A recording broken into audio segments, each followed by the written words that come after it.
Our facilitator today is Shawn McNalis. Many of you already know Shawn, but for those of you who don't, she's an Atticus shareholder and has coached attorneys for more than 20 years. Shawn's responsible for training all practice advisors and the development of Atticus curriculum. She's co-authored 3 law firm books, as a columnist for Lawyers USA, and a professional speaker. So Shawn, I'll go ahead and turn the webinar over to you.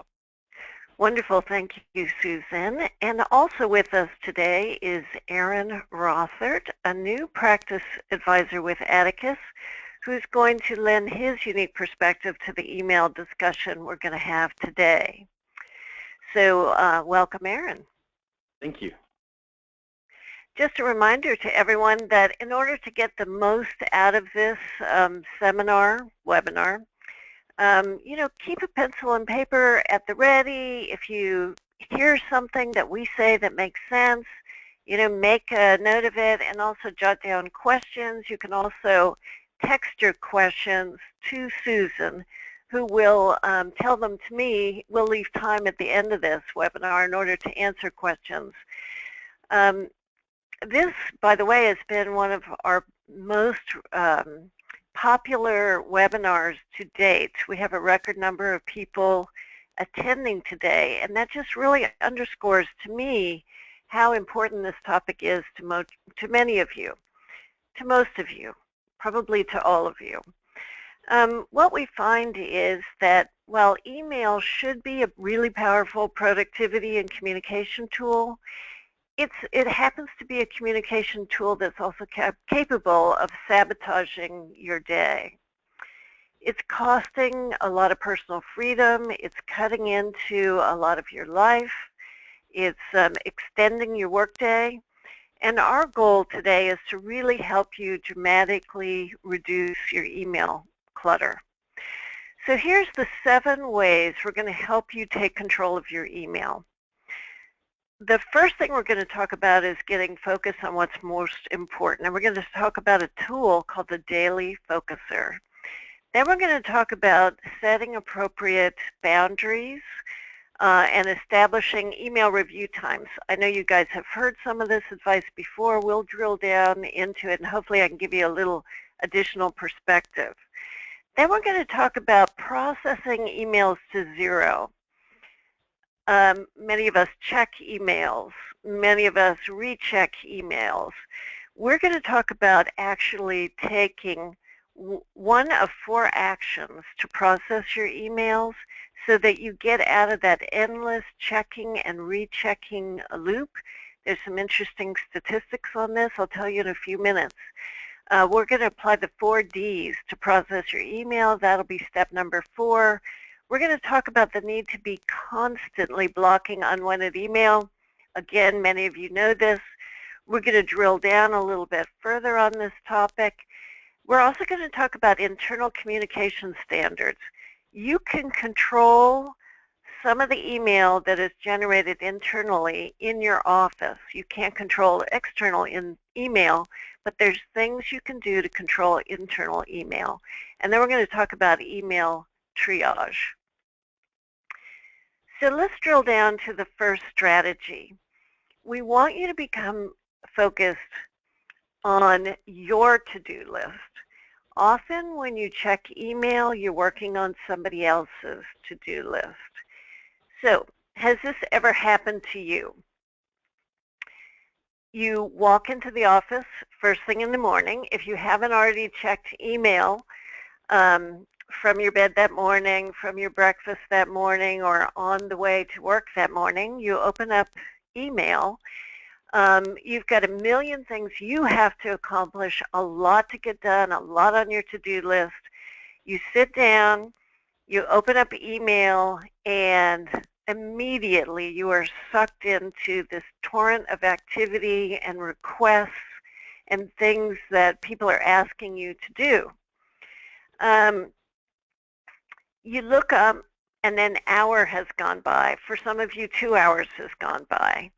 Now, at this point, you might have a sense of accomplishment because you went through and processed 20, 30, or 40 pieces of email. But have you really accomplished anything on your to-do list? Probably not. In fact, what you have done is taken a lot of mental resources, a lot of cognitive energy, and you've applied it to things that are really not on your to-do list. Now, email is a productivity tool, so there is a certain percentage of your work that actually will be getting done on email. I don't want to denigrate it because it is an extremely useful and even revolutionary communication tool. Obviously, we're all addicted to it. But you're going to learn that not all email really serves you. And we're going to talk about prioritizing the email. But let's get back to our scenario. You're in the office first thing in the morning. An hour or two has been taken up by helping other people with their to-do list because you're answering questions for them. Now, I don't mean clients.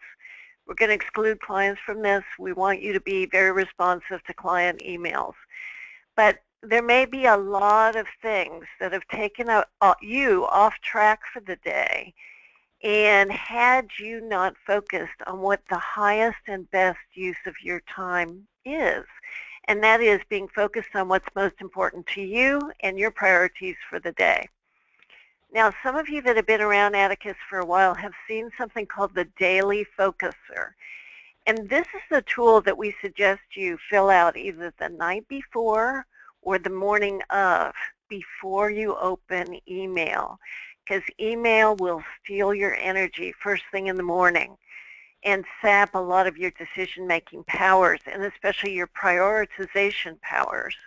This Daily Focuser, and by the way, if you don't have a copy, you can email Susan at atticusonline.com, and she'll send you a copy of this.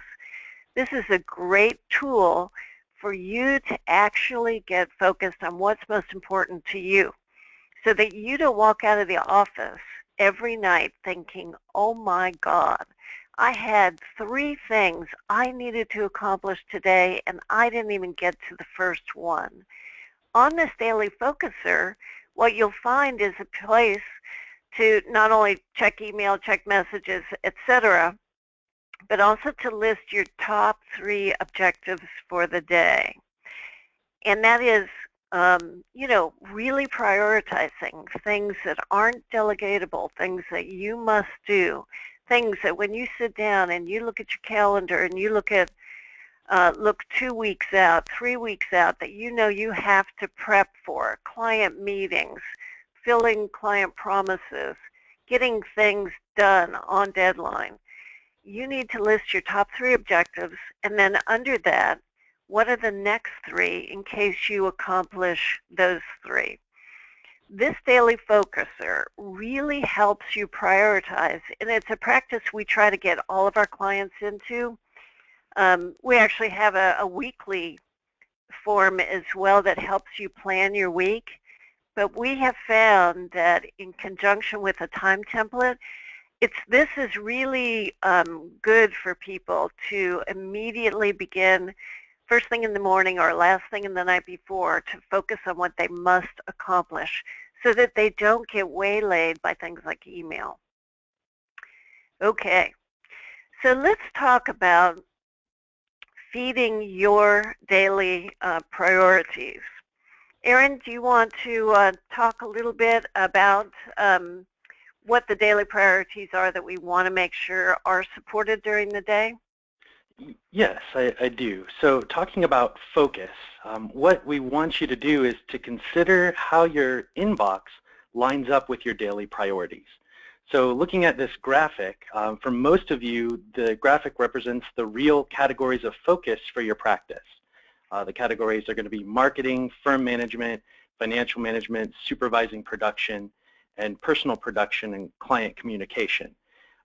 So thinking about this in terms of email, we want you to think, if we looked at your email use over the past few weeks, does it reflect those daily priorities for your firm or your office? And Erin, let me just add to this. This is slightly skewed to people that are firm, shareholders. If you're an associate and you're listening to this, your personal production and client communication and maybe supervising production, those are going to be bigger for you. Plus, there's probably going to be a marketing component. Maybe for you, for management is not on the list or financial management is not on the list. That's fine. Take those off. But, figure out what your daily priorities are so that, what your actions are in line with those priorities. Because what we know is that when we add or when we apply Pareto's principle, the 80-20 rule, it really does apply to your email inbox. For most of you, your email inbox is bloated, really overloaded with more email than what is truly mission critical and time sensitive. So keep that in mind. Pareto's principle does apply.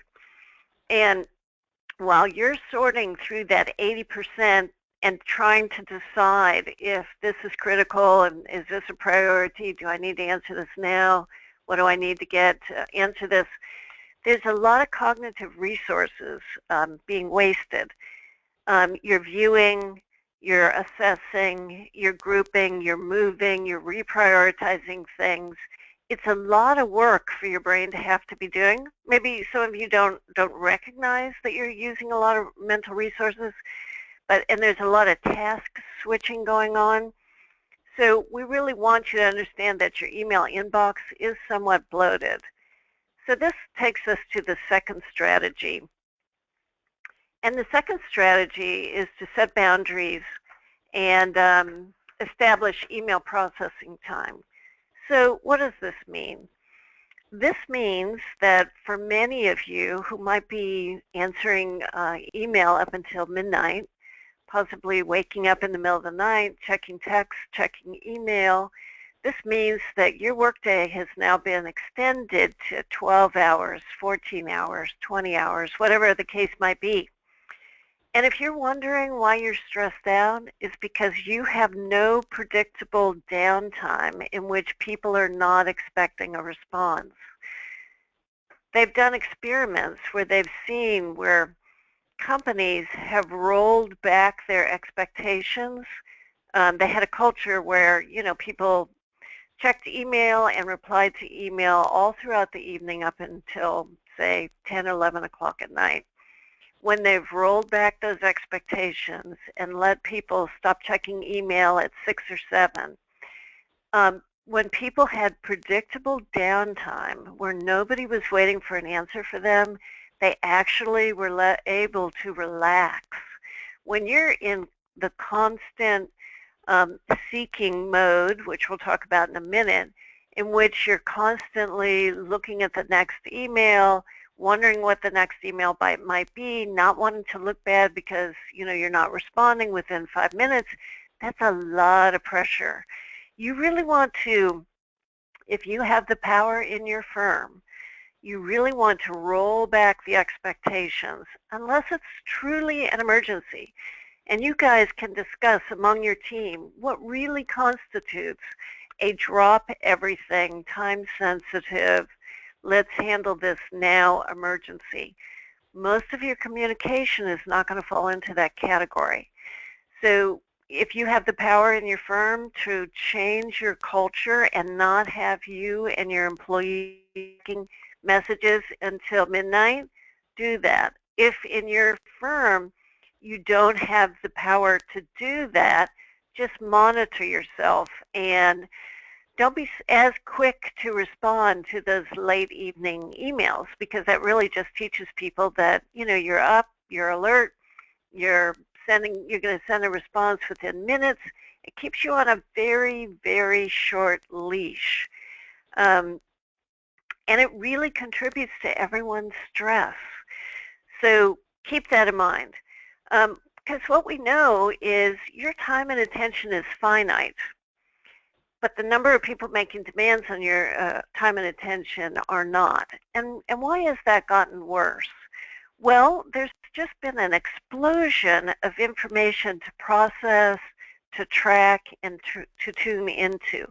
Let's look at all the sort of categories of information that have really exploded and that are bloating your inbox and your messaging. And as you look at this list, you need to choose one or two, because if you choose to be current in all of these areas, plus some we haven't even included on here, you will be crazy. You will be stressed. So let's look at it. You might really have a strong desire to stay up to date with family and friends. Nothing wrong with that. But that may mean that your Facebook settings or your Instagram settings or whatever it is, in whatever way you communicate with family and friends, it could mean that you're getting a lot of additional emails and texts and notifications when people are posting things. Maybe you decide that's okay. That is a legitimate use of your time and attention. Now, if these things are going to happen sprinkled throughout your day, they will be distractions. They will cause you to switch from whatever it is you're supposed to be doing to tune into some of this. But if that's what you decide, how you want to allocate your time and attention, that's, legitimate. Just make sure you monitor it, especially during the day. So maybe you're someone who likes to be in the know on all breaking news. Well, there's a 24-hour news cycle, and there is no end to things that are labeled breaking, local and national and even world news. The news media has learned that if they label something breaking news, even though they've really lowered their standards in what constitutes breaking news, they learn that they can keep people really tuned in. Do anything about this breaking news? Will it pretty much just add to your stress without you being able to impact it at all? Yeah. But if you've decided that this is a priority for you and how you want to allocate your time and attention, then that's fine. Just know, like I said, you can't be on top of all these categories. So let's say that you want to stay on top of your professional listservs and all the notices and updates that come just with being a lawyer and being in various different organizations. This can be a huge category. A lot of this is not time-sensitive, truly urgent news. You can decide, yes, this is how I want to allocate my time and attention, and so you let this in. But again, it's a choice. For many of my clients, they like to track the stock market and anything to do with financial news. They don't care about current events so much as the stock market. So that is something that they are constantly checking in on, and that has its own sort of neurotic track to it. But you may decide this is your priority, and that's fine. Research and communicate with groups related to hobby, sports, and interests. This could be anything that you're into, but just look at the way categories have exploded, the amount of information you can get on any hobby that you're interested in, and especially sports. Sports are huge. Erin, you want to talk a little bit about just how sports the category has really expanded? Sure. I mean, sports, they sort of follow the same format as the breaking news. Sports is its own news-generating monster. In addition to just the news of what's taking place, there's fantasy sports. Basically, any sport has a fantasy league, and can be extremely time-draining, time-consuming, but also extremely fun to participate in. Beyond sports, other hobbies and interests that are moving toward online use would include shopping.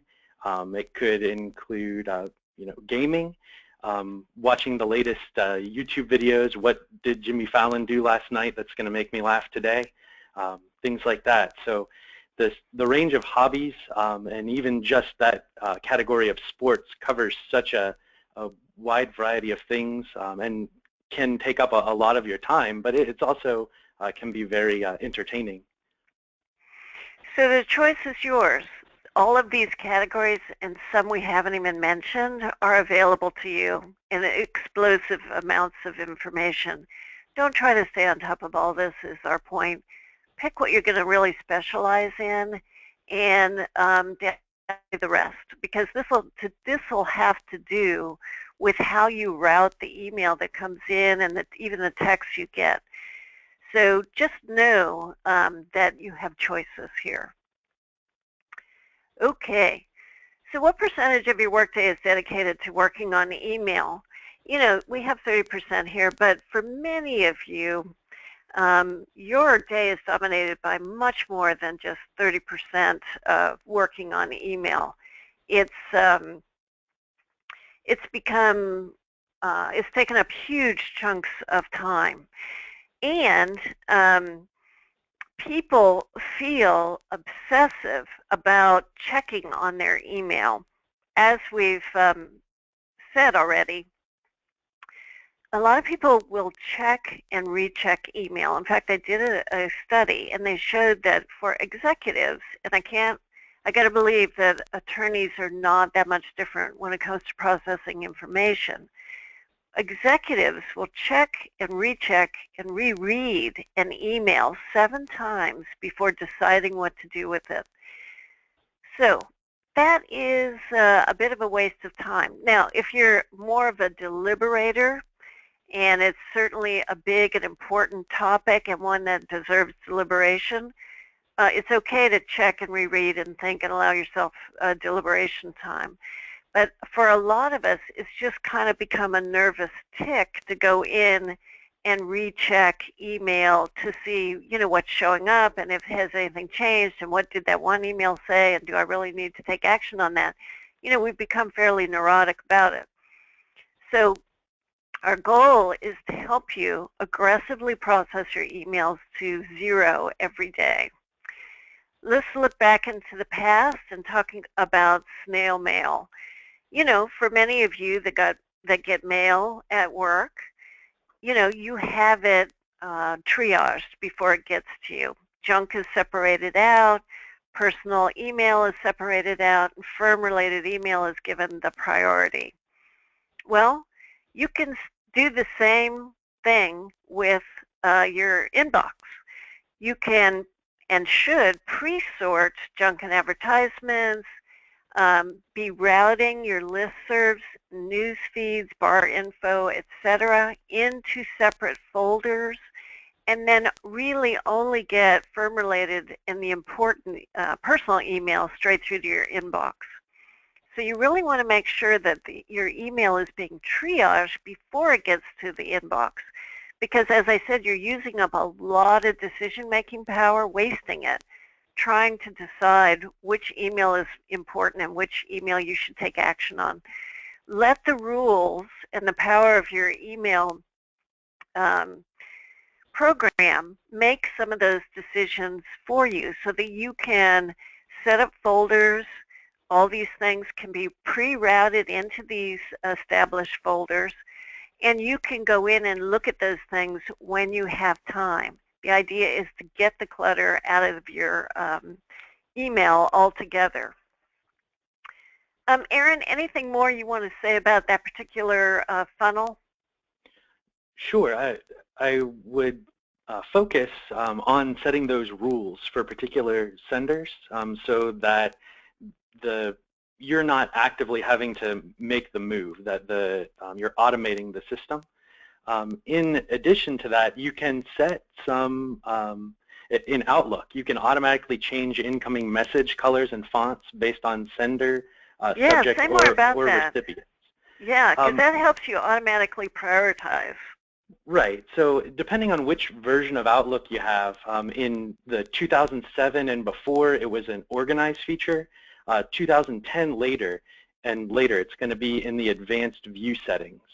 And when you get into those view settings, it'll allow you to do conditional formatting, that you can take a particular sender's name or particular subject, words in a subject, and set your email to display in certain either fonts or colors. Now, you don't want a whole rainbow of colors unless you want it that codified. but taking very important emails and setting them to read from very important senders, or for example clients, if you want them to show up in a particular color, you could set those conditions so that those emails show up in that color, and you know to prioritize those. Good, very good. You know, we need all the tricks that we can get in sort of pre-prioritizing everything as much as possible. This slide shows you the 5 possible actions that you can take. And in here you're going to see our 4 Ds. We'd like you to think about, in order to process your inbox to 0 every day, that these are the actions that you can take. The options for actions with email are not unlimited. They really come down to deleting an email, filing it, that is moving it to another file, maybe a universal file that you can easily search because it doesn't deserve its own folder, delegating, we'll talk about that, doing and delaying. This is really the essence of not checking email. You really want to process it and process it aggressively. The statistics show we spend on average 2 minutes per email, but that's our response. What they haven't said here is that we will read and reread, and there's a lot of decision making that goes into an email prior to its being responded to. And if you only send and receive 30 emails a day, that's taking 60 minutes per day, or 31 days a year. Now, I know many of you on this call are sending and processing triple or quadruple this amount. So other than those legitimate emails that you really do need to process, to answer, to work with, to answer and respond to clients' questions, and even deal with internal things, that's a lot of email. That racks up a lot of time spent primarily, like I said, working on somebody else's to-do list. We have a little chart here that Aaron is going to talk about. Yeah, so if you're able to reduce the time you spend on emails each day by 20%, you can see some pretty significant results. So taking that average of 2 minutes per email, if we look sort of all the way to the bottom of the chart, if you're saying you receive 100 emails a day, which I think is probably a little more realistic for what we're looking at in most offices, that's 24,000 annual emails. That translates to 108-hour days spent on email alone. So if you can reduce that by just 20%, you're saving 20 work days a year. So that number, 20%, while it might not seem so huge on a daily basis, it has huge impacts on a yearly basis. Absolutely. So why is all of this so addicting? Why is email addicting? I mean, why are we practically neurotic about it? Is it because that people in the office, when you're out of the office, or people even on an inter-office basis expect an immediate response and maybe judging you if you don't get right back to them? Perhaps. But why are all our devices so addictive? Well, they've discovered that our brains are really hardwired to be addicted to email, texting, anything like this. Every time you get an email, every time you hear the little ding of a new text, every time you get a little alert, it sort of gives you a little hit of dopamine in the reward center of your brain. This is the hallmark of an addictive activity. And if you've found yourself unable to step away from email, step away from texting, be away from your phone, be away from your computer for any amount of time, it's because there is an actual addictive quality. So knowledge is power. I say this because you want to understand that you yourself, we all are kind of lab rats in this giant new technology experiment when it comes to these methods of communication that have really exploded. And one of the things, like lab rats, we're very sensitive to these audio and visual cues. So we don't salivate like Pavlov's dogs, but we start to get excited. This is something exciting to us that we're about to get another message. I know this may sound strange, as many of us dread looking at email at times, but there's this unpredictability factor which is at play here. In email, as with texting and any kind of communication, sometimes the messages are positive and exciting. Sometimes they're not. Sometimes it's just sheer work, more work that you have to do. But we are somewhat tantalized by the idea that this new email could represent an opportunity, or that new text could be something fun somebody wants us to do. So this sheer unpredictability they have found in experiments with lab rats makes you more interested in whatever device you're using. It really kind of draws you in more than if you were confident that all of those things would be either good or bad. The unpredictability factor they have found really sort of factors in here. But what happens is that constantly switching tasks does reduce your productivity. So I mentioned this before, you lose about 10 IQ points when you're task switching. We call it multitasking. We like to believe we can multitask. Especially the younger we are, the more we like to believe that we are somehow genetically capable of multitasking better.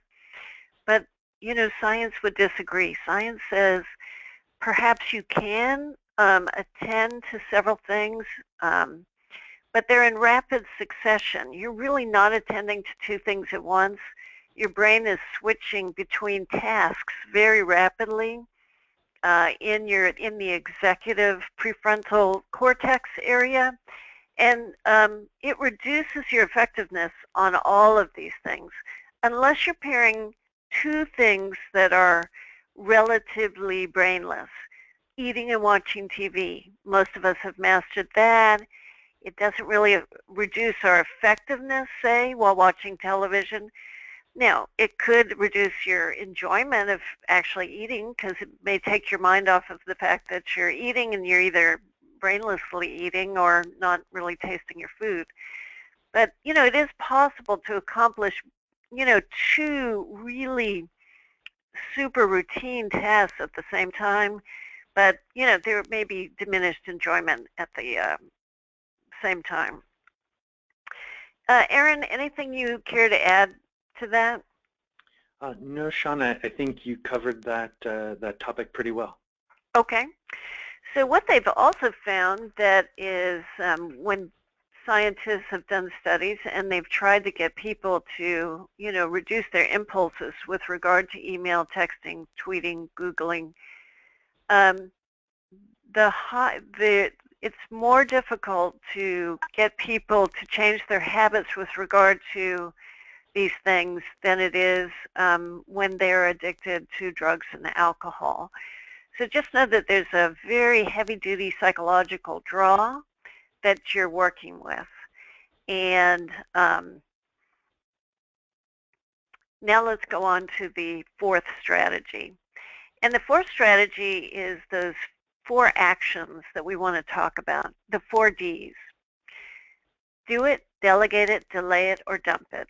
Essentially, other than just sticking something in a file, these are the actions that you can take with any given email. So let's drill down and look at these a little more thoroughly. Do it. When should you just decide to answer an email on the spot? Here's the rule. When it will take less than 2 minutes and you won't have to move to another screen. Try using this as your guideline. If you can answer it without having to move screens, get out of your email inbox, you can answer it on the spot, it'll take less than 2 minutes, Time and motion studies say you should go ahead and do it. So those are the rules when it comes to that. Now, Erin, why don't you talk about what are the rules when you can decide to dump an email? Sure. So when it comes to dumping an email, the faster you can dump something, the better off you're going to be. So you'll want to do this during the first review of your inbox. So when you're first checking through your emails, if you see something you can dump, get rid of it right away. When can you dump an email? You want to dump anything you deem as non-essential. So anything that falls in the categories of advertising, alerts you don't need or want, listservs that you don't really want to follow. One really important thing is to cut this off at the source. So in order to do that, you'll want to stop giving out your email. Be aware that many shopping sites are going to capture your email and then inundate you with suggestions. So they'll have you sign up for some sort of discount or offer something, and then use your email to send those unwanted solicitations. Also, be very selective about the social media sites you allow to alert you through email. So make sure you're, again, cutting it off at the source and using the filters that you have to prevent the emails from even showing up in the inbox. Good, thank you. So let's talk about when you can delegate. Depending on your position in the law firm, obviously if you're a young associate and you don't have anybody to delegate to, this is not going to apply to you. But if you're higher up on the food chain, and indeed you do have people that you can delegate to and do so on a regular basis, these are things that when we talk about a position called the designated hitter in the law firm, this is usually the person that works very closely with the attorney. He or she becomes the designated communicator with the client. They are the first line of response when it comes to client communication. And in the first intake meeting, the attorney will introduce their designated hitter, really endorse them and say, he or she is my right-hand person. Should you have any questions, you need to ask me. Email, Susan or John first, because they're liable to get back to you quicker than I can. And anything that they don't know the answer to, they'll elevate it to me, and then I can take care of it for you. And then they often pair this with handing out a card with Susan or John's direct email and direct telephone number on it. And this way, it takes a lot of the communication burden off of the attorney. If you can get clients trained that their first and most helpful person is this designated hitter, it does automatically take some emails out of the attorney's inbox. So if you haven't created a designated hitter, look to see who your most trusted person is in the office and see if you can redesign their position to help you and be the designated hitter. It's a great time saver, and it really helps when it comes to email. So when is it appropriate to delay your response? When whatever you're working on requires some thinking, and it's going to take more than a 2-minute answer, and you're going to have to do some research, pull a file, change screens, go into your case management software, whatever it might be, then it's appropriate to delay your response. And then you've got to ask yourself, how important is this? How time sensitive is it? How mission critical is it? Is this an emergency email that really demands an immediate response? Personally, I hope not, because I'm hoping that if people have a real emergency, they're going to pick up the phone, but that's not always the case. You ask yourself, do I have to jump on this immediately? If I delay and worked on, my own to-do list, is this going to be a problem for whoever's, whoever's on the other side of that email? So apply some prioritizing and some criteria to how quickly you will jump on these emails, because you can route them into a folder, and then when production time comes along, you can decide that's the time you'll take that on, or later on in the day. The trick is we're trying to decide, do you divert from what your to-do list is to help somebody else with what they're asking for in the email. And now sometimes it's perfectly part of your job to answer your email because it's all legitimate work-related items. And in that case, hopefully you'll know that that's a high priority. But if it's not a high priority, it helps somebody else out, and it's dramatically going to cut into your productivity. Figure out if you can delay it to answer at another time. The fifth strategy is to constantly block unwanted email. And as I have here, you don't do this only one time. Erin is going to talk to you about why you're such an easy target and why you need to constantly be vigilant about this. Sure.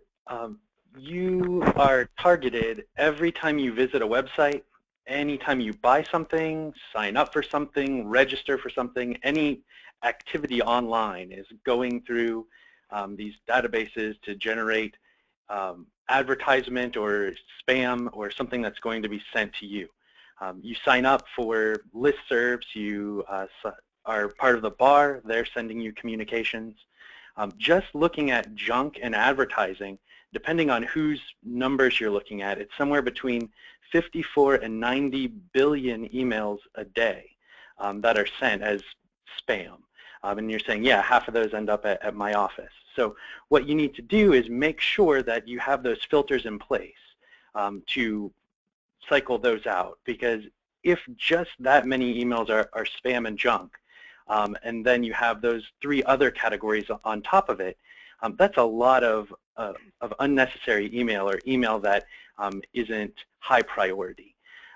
What is also important is to constantly check your filters and constantly be active in blocking and rerouting everything that you can, because you may set the filters, but then those filters become outdated because of what the new things that are being sent, new things that you're receiving.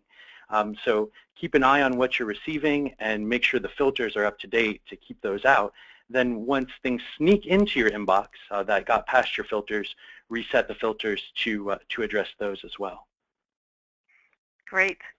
Let's now talk about the sixth strategy, and that's setting internal communication standards. So what do I mean by this? Let's go through these 8 points. Sometimes there's somebody in your office that generates just an incredible amount of email.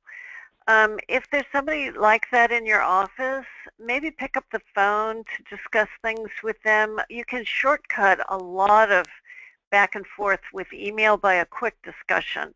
You can talk 4 times faster than you can type. So, the back and forth that you can do on a quick phone call, even with somebody just internally in the office or even going to their office, you can shortcut a lot of the emails that they might generate. It's been said that for every email that you send, you will get at least 3 back. And why this is that because so many people are unnecessarily CC'd on emails. So you might talk about who really needs to be CC'd on emails.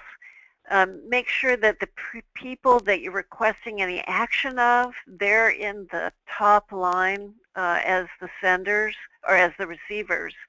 And make sure that you're just not bloating your CC list just in a way to sort of cover yourself, because it creates a lot of additional emails that people have to go through.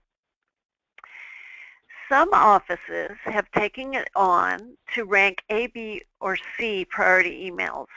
So in the subject line, they'll put A, and then the subject in as brief a way as they can. And that automatically lets the recipient know how important this email is. A, of course, being important and urgent. B, meaning, you can do this a little more at your leisure, get back to me. C is, you just need to be aware of this. So some offices do this, and they like the system. This agreeing to omit thank you emails, because so many people are CC'd, somebody sends out a thank you, and then you get 20 emails that just have thank you. You can agree to just silently be thankful and have to write those little thank you emails.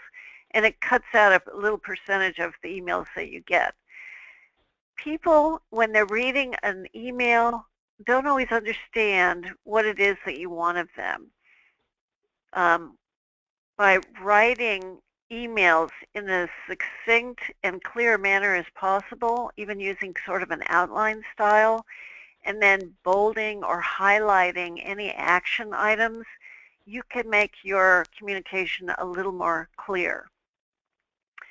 Some people will put NRN in the subject line, and that tells the recipient that no response is needed. It's an alternative to CCing somebody, or it's really for when you just want somebody to be aware of something. But it takes the onus off of them to respond. A lot of offices where they can, and they're not using texting or instant messaging, they use the subject line like a text message. So if you can put your request or your statement in as few words as possible and just put it into the a text message style subject, you can actually communicate just with subject lines, and you don't have to open the email to see what's in the body. When people do this, they put EOM at the end. It signifies that that's the end of the message.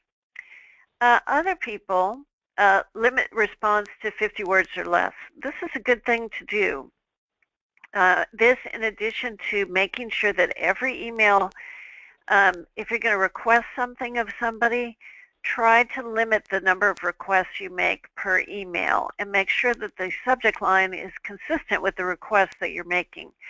I know when I get a complicated, lengthy, multi-point, long email, it's sometimes very confusing to determine what is meant, what is requested. Try to, like I said, keep your emails very short, limit them to 50 words or less, and be very clear about what action you're asking somebody to take. Another technique that some people are doing is to have a trusted assistant go through and sort their email. Remember how we showed you the funnel with Snail mail and how it could translate into your email inbox? If you can actually have someone do this for you. I know many attorneys who have taken this step. They're very unsure about it at the beginning, but they take a trusted assistant. They discuss with them what's going to be important, what needs to be forwarded to them right away, but they have their assistant open up the email first thing in the morning and go through it and forward them only the high priority items. Now, I realize many of you don't have assistants or have assistants that you trust to that extent. I do understand that. But this is kind of a nice thing to do. A lot of people have set this up when they've gone on vacation, and then they've kept it in place afterward because they found that their assistant really does have a good feel for processing through and deciding, what the most important email is. So what can you do right now? Right now, after this call, you can go through your inbox and just apply the 4 Ds. In fact, I recommend some of my clients put do it, delay it, delegate it, or dump it on a sticky note and put it on their computer monitor so that when they're going through their inbox and not checking email, but rapidly processing email, that they're reminded of those 4 actions so that they don't check and recheck and deliberate unless it's something that really requires deliberation, and that should be determined. Turn off your email audio alert, and if you get a little ghosted symbol of an envelope that shows up on your screen when a new email comes in, reduce that altogether, eliminate that. Try to just check your email at set points during the day. 3 to 5 times is what the experts recommend. Set boundaries for when and where you'll stop looking at email. If you're allowing email into your bedroom, checking email in bed, congratulations, because you are now part of a 24-hour workday. Really set boundaries for yourself, even if you need to tell people, listen, I've been aggressive in the past about answering emails till late at night. I'm not doing that anymore. It's very stressful, so unless it's a true emergency, I'm not going to be doing that. So set these boundaries. And if you have a firm and you're in charge and you have the ability to roll back that aspect of your firm culture when it comes to how you communicate with each other, I really encourage you to do that. Set a file folder for people and projects in your Outlook or whatever system you might be using. Really aggressively set up rules to block unwanted email and route things to folders so that you can review them later.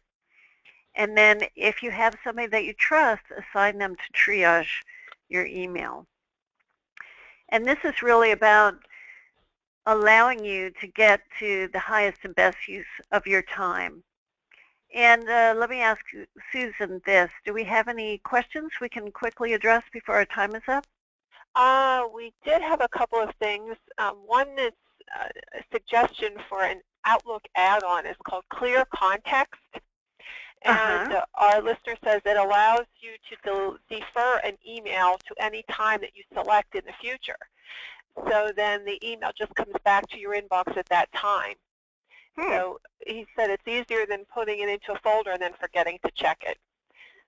So it's kind of a way of delaying it. It just sends it back out to cyberspace, and then it reappears at a later time. That's interesting. Yes, it is called Clear Context.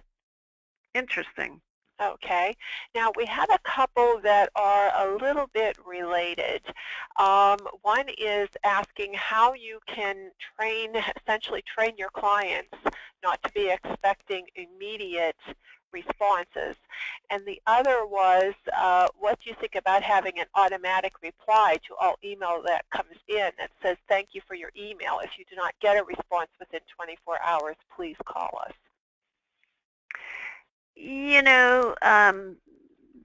These are interesting. Now, very few of the attorneys I've worked with would have been happy with a 24-hour notice on their automatic responder. For many people, they'll say 4 hours or by the end of the day, something like that, and that feels a little more client service oriented. How you can train a client not to expect an immediate response. Well, keeping clients in email rather than text messaging with them is emails, people expect a slightly slower turnaround when you're dealing with email as opposed to texting. Most of us expect a text response almost instantaneously, and we get upset if we don't get it.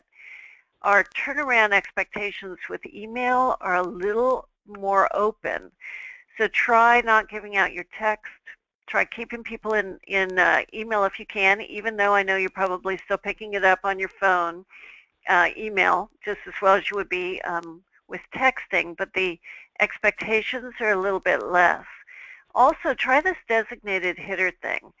Routing client communication to your designated hitter, because you've given the client that card, really heavily endorsed that person, is a way to dramatically reduce the number of client emails you get.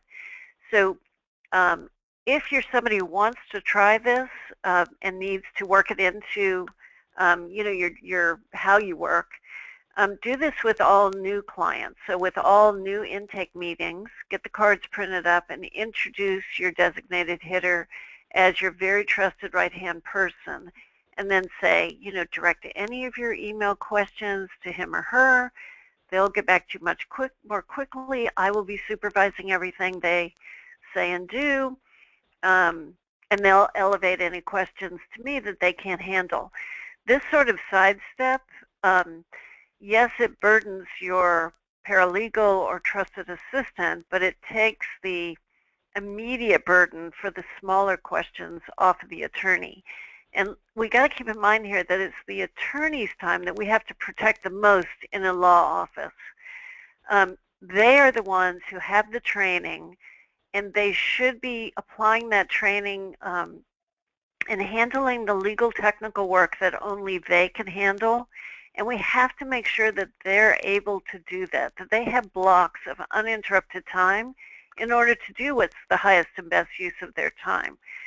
So necessarily, if you're a little further down in the law firm, you have to be a little bit more reactive, where I want the attorneys on the line to be the most proactive when it comes to sort of rerouting and handling communication.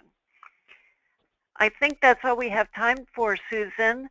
Thank you so much. Just a reminder that we do have these upcoming projects, programs and workshops coming up. W Revenue is coming up February 25th in Orlando, New York, June 23rd, and a practice builder in Orlando on the 29th and 30th. You can contact Denise at Atticus Online if you need any information. You can also look us up at atticusonline.com. So thank you all so much for joining us. On behalf of Erin and myself, we hope you go forth and apply all of these things we talked about and are able to get your inbox to zero on a regular basis. Thanks so much. Bye-bye, everyone.